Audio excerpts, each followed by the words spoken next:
નમસ્કાર દર્શક મિત્રો, શૈલેષ પંડ્યા ભીનાશ યુટ્યુબ ચેનલના પુસ્તક પરિચયમાં આપનું સ્વાગત છે। આજે અભિનેત્રી અને આમ વાર્તાકાર પણ એવા બેનની વાત કરવી છે। વાર્તાકાર હેમા મહેતા અમી, એક સ્પર્શ બની તરસ આ વાર્તા સંગ્રહ છે હેમાબેનનો। સર્જક સાથે સંવાદમાં મેં એમનો ઇન્ટરવ્યૂ કર્યો હતો જીટીપીએલમાં। નવભારત સાહિત્ય મંદિર તરફથી આ પ્રકાશિત થયું છે પુસ્તક હેમા મહેતા અમી। જાન્યુઆરી 2020માં 140 રૂપિયા મૂલ્ય છે। પ્રકાશન રોનક શાહ બાલ વિનોદ પ્રકાશન અને મુખ્ય પ્રાપ્તિ સ્થાન નવભારતમાં છે। હેમાબેન ભીનાહીએ આપને અર્પણ કરીને વાત મૂકે છે, મારા આપ્તજનોને શ્રદ્ધા સુમન। આપ સૌ મારા આપ્તજનો આજે સદેહ મારી સાથે નથી, એ વાત મેં મારા હૈયાથી સ્વીકારી લીધી છે। છતાંય ક્યાંક ક્યાંક જ્યારે હું આકાશમાં ઉડતા પંખીઓને વિહરતા જોઉં છું, વૃક્ષની ડાળી પર ફૂલોને મહેકતા જોઉં છું, ધોધમાર વરસતા વરસાદને જોઉં છું, ઝાડ ઉપર ચડતી ઉતરતી ખિસકોલીને જોઉં છું, જમવામાં પીરસાતી વાનગીઓને જોઉં છું, ત્યારે એને પહાડો, ઝરણાઓ, દરિયા વચ્ચે વિહાર કરું છું। આપ સૌની હાજરી મારા સમીપે હોય એવો પરોક્ષ છાંયડો અનુભવું છું।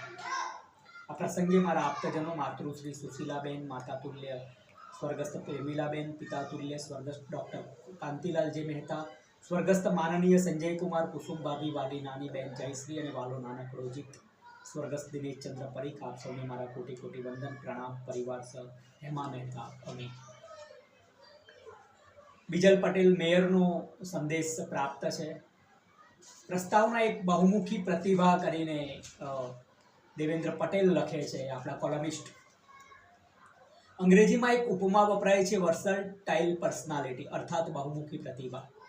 જગતમાં બહુ ઓછી એવી વ્યક્તિઓ હોય છે જે શ્રેષ્ઠ કલાકાર હોય, સર્જક હોય, વાર્તા અને નવલકથાના લેખક હોય, નાટકોના લેખક હોય, દિગ્દર્શક હોય, કવયત્રી હોય ને સમાજ સેવિકા પણ હોય।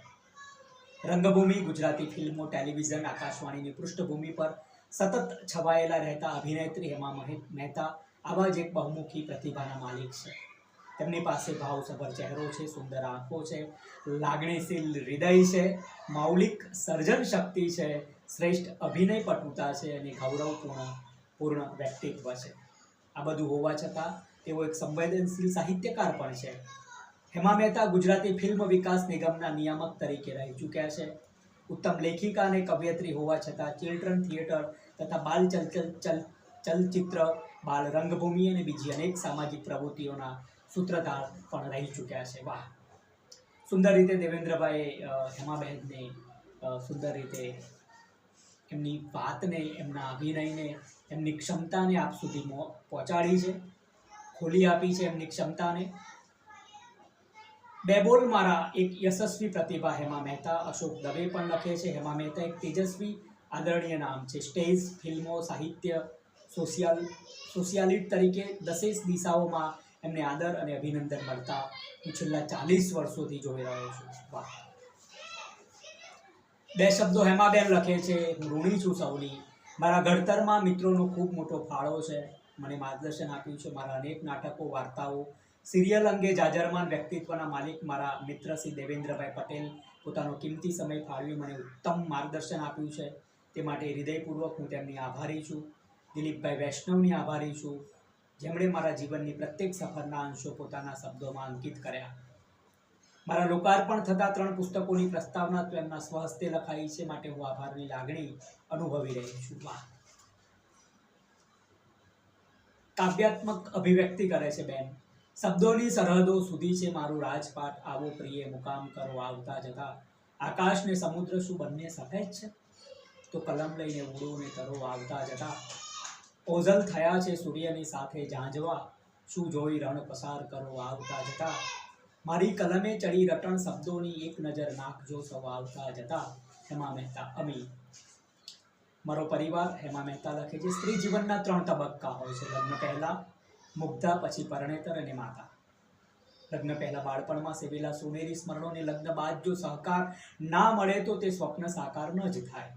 મારા જીવનની તમામ ખુશીઓ અને સ્વપ્નોને મારા પરિવારે સાકાર કરવા હંમેશા તેઓ મારી સાથે રહ્યા છે। વાળ વિના વેલ ના ચડે, એમ અનેક જવાબદારીમાંથી મુક્ત કરીને મને વિશાળ ગગનમાં વિહરવાની તક મારા પરિવારના સભ્યોએ આપી છે. વાત અમને ગર્વ છે. અમારા પ્રેરણામૂર્તિ હેમા મહેતા, સિમોની, માનસી, અક્ષિતા, મંસિકા લખે છે. અનુક્રમણિકા છે. 28 વાર્તાઓ સંગ્રહી છે. પ્રથમ રેવામાંથી, છેલ્લી આનંદ.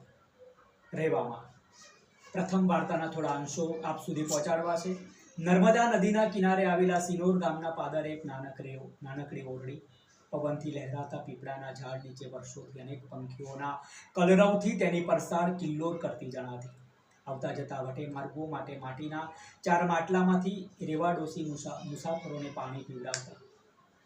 કોઈ પૈસા આપે, કોઈ ના પણ આપે, પરંતુ રેવા ડોસી નાનકડા પાટલા ઉપર બેસીને અસહ્ય ગરમીમાં કેટલાય લોકોની તરસ છીપાવતા. લગભગ 70 વર્ષની આસપાસની ઉંમરે પણ રેવામાં એમની યુવાનીમાં કેટલા રૂપાળા હશે તે સહેલાઈથી કલ્પી શકાતું હતું. દર્શક મિત્રો, વાર્તાનો ડિસ્ક્રિપ્ટિવ ઓફ નેરેશન ખૂબ સુંદર રીતે વાર્તા જાય છે.